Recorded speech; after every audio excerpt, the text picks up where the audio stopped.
بسم اللہ الرحمن الرحیم۔ سیرت النبی صلی اللہ علیہ وسلم کے موضوع پہ لیکچر نمبر 8 آپ حضرات کی خدمت میں پیش کیا جاتا ہے۔ آپ صلی اللہ علیہ وسلم کی عمر مبارک جب 46 برس ہوئی تو آپ صلی اللہ علیہ وسلم کو نبوت سے نوازا گیا، اور نبوت سے نوازا جو گیا ہے وہ 10 اگست 610 عیسوی کو، اور یہ جو اسلامی تاریخ جو تھی 21 رمضان بروز پیر، اور ایک قول یہ بھی ہے کہ 17 رمضان کو نبوت ملی ہے۔ تو ایک قول 21 کا ہے جبکہ دوسرا قول 17 کا ہے، تو یہ دو اقوال ہیں، ان کو یاد رکھ لیں۔ آپ صلی اللہ علیہ وسلم نبوت سے 3 سال قبل خلوت نشینی اختیار آپ صلی اللہ علیہ وسلم نے فرمائی، اور آپ صلی اللہ علیہ وسلم غار حرا تشریف لے جاتے اور وہاں پہ اللہ رب العزت کی ذات کے حوالے سے جو ہے سوچ و بچار کرتے اور جو ہے عبادت کرتے۔ ان کی اسی عبادت کو تحنیث کہا جاتا ہے۔ غار حرا جو مکہ سے 3 میل کے فاصلے پر ہے، اور یہ جو غار حرا ہے یہ جو جبل نور میں ہے، یعنی نور والی پہاڑی میں، اس کا نام ہے جبل نور، اور یہ مکہ سے شمال مشرق کی جانب واقع ہے۔ غار حرا کی لمبائی 4 گز ہے اور اس کی چوڑائی 1.25 گز ہے۔ یہاں پہ میں یہ بتاتا چلوں کہ آپ صلی اللہ علیہ وسلم کو نبوت سے 6 ماہ قبل سچے خواب آنے لگے۔ آپ صلی اللہ علیہ وسلم رات کو جو خواب دیکھتے صبح بہو سیم ٹو سیم وہی چیز پیش آ جاتی۔ آپ صلی اللہ علیہ وسلم کو سچے خوابوں کا سلسلہ جاری ہوا 6 ماہ قبل از نبوت۔ تو جب آپ صلی اللہ علیہ وسلم کی عمر مبارک 40 برس ہوئی تو آپ صلی اللہ علیہ وسلم غار حرا میں عبادت فرما رہے تھے، تو یکایک ایک فرشتہ آیا، حضرت جبریل علیہ السلام۔ حضرت جبریل علیہ السلام نے آپ صلی اللہ علیہ وسلم کو جو ہے سینے سے لگایا اور دبوچا اور فرمایا اقرا، یعنی پڑھیے۔ آپ صلی اللہ علیہ وسلم نے فرمایا ما انا بقاری، میں پڑھا ہوا نہیں ہوں۔ تو حضرت جبریل علیہ السلام نے آپ صلی اللہ علیہ وسلم کو پھر پکڑا اور جو ہے دبوچا، پھر آپ صلی اللہ علیہ وسلم کو چھوڑا اور کہا اقرا۔ آپ صلی اللہ علیہ وسلم نے پھر فرمایا ما انا بقاری۔ تیسری مرتبہ حضرت جبریل علیہ السلام نے پھر پکڑا اور دبوچا اور فرمایا اقرا۔ آپ صلی اللہ علیہ وسلم نے تیسری مرتبہ بھی یہی فرمایا کہ ما انا بقاری، میں پڑھا ہوا نہیں ہوں۔ پھر حضرت جبریل علیہ السلام نے آپ صلی اللہ علیہ وسلم کو دبوچا اور فرمایا چھوڑ کے اقرا بسم ربک الذی خلق خلق الانسان من علق اقرا وربک الاکرم الذی علم بالقلم علم الانسان ما لم يعلم۔ سورۃ العلق کی ابتدائی 5 آیات نازل ہوئی، اور پھر کیا ہوا، یہ آپ صلی اللہ علیہ وسلم جب وحی مکمل ہوا تو آپ صلی اللہ علیہ وسلم کو بخار کی سی کیفیت لاحق ہوئی۔ آپ صلی اللہ علیہ وسلم حضرت خدیجہ رضی اللہ تعالیٰ عنہ کے پاس آئیں اور انہیں فرمایا زمیلونی زمیلونی، یعنی مجھے چادر اڑاؤ، مجھے چادر اڑاؤ۔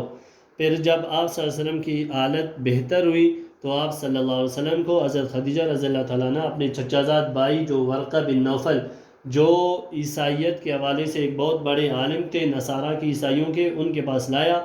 ورقہ بن نوفل بن اسد بن عبد العزیٰ، انہوں نے جب پوری کارگزاری سنی تو آپ صلی اللہ علیہ وسلم سے کہنے لگا کہ یہ تو وہی ناموس ہے جو حضرت عیسیٰ علیہ السلام حضرت موسیٰ علیہ السلام پہ آتا رہا ہے، تو اگر ایسی بات ہے تو آپ اللہ کے نبی ہیں اور آپ کو آپ کی قوم نکال دے گی آپ کے علاقے مکہ سے۔ کاش میں اس وقت جو ہے طاقت میں ہوتا اور جو ہے طاقتور ہوتا تو میں ضرور آپ صلی اللہ علیہ وسلم کی مدد کرتا۔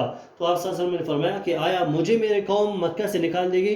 تو ورقہ بن نوفل نے کہا کہ ہاں، جس بھی بندے نے، جس بھی نبی نے ایسی بات کی ہے تو اس کا قوم اس کا دشمن بنا ہے اور اسے تکالیف سے دوچار کیا ہے۔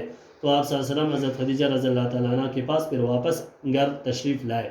اور یہ سورۃ العلق جو ہے، علق کے لفظی معنی ہے جمع ہوا خون، یعنی وہ اس ذات کے نام سے آپ پڑھیے جس نے انسان کو جمے ہوئے خون سے پیدا فرمایا۔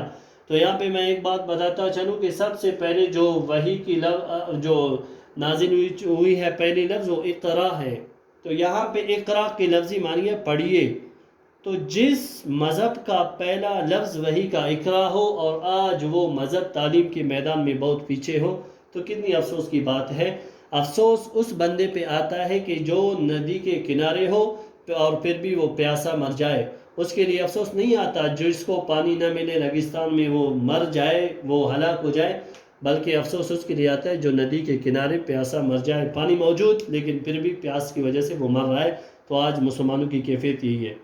تو نبوت سے قبل بھی بہت سارے لوگ مکہ میں موجود تھے، نصارہ اور اسی طرح یہودی اور اسی طرح صابی، یعنی آتش وہ صابی بولتے ہیں، یہ ستاروں کی پرستش کرنے والے، اسی طرح آتش پرست مختلف قوم مذاہب کے بندے، تو حق کے متلاشی لوگ بھی تھے جو حق کی تلاش میں تھے۔ زید بن عمر، ورقہ بن نوفل، عبیدہ بن جہش، عثمان بن حارث، یہ 4 چیدے نام یہ حق کے متلاشی لوگوں کے ہیں، اور بھی بہت سارے لوگ تھے۔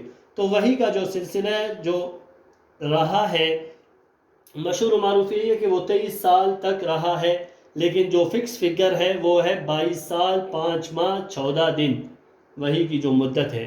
پہلی وحی جیسے میں نے پہلے بھی بتایا، سورۃ العلق کی ابتدائی 5 آیات نازل ہوئی بروز پیر، اور دوسری وحی سورۃ المدثر کی ابتدائی 5 آیات نازل ہوئی، یا ایھا المدثر قم فانذر وربک فکبر وثیابک فطہر والرجز فہجر، یہ 5 آیتیں سورۃ المدثر کی نازل ہوئی ہیں۔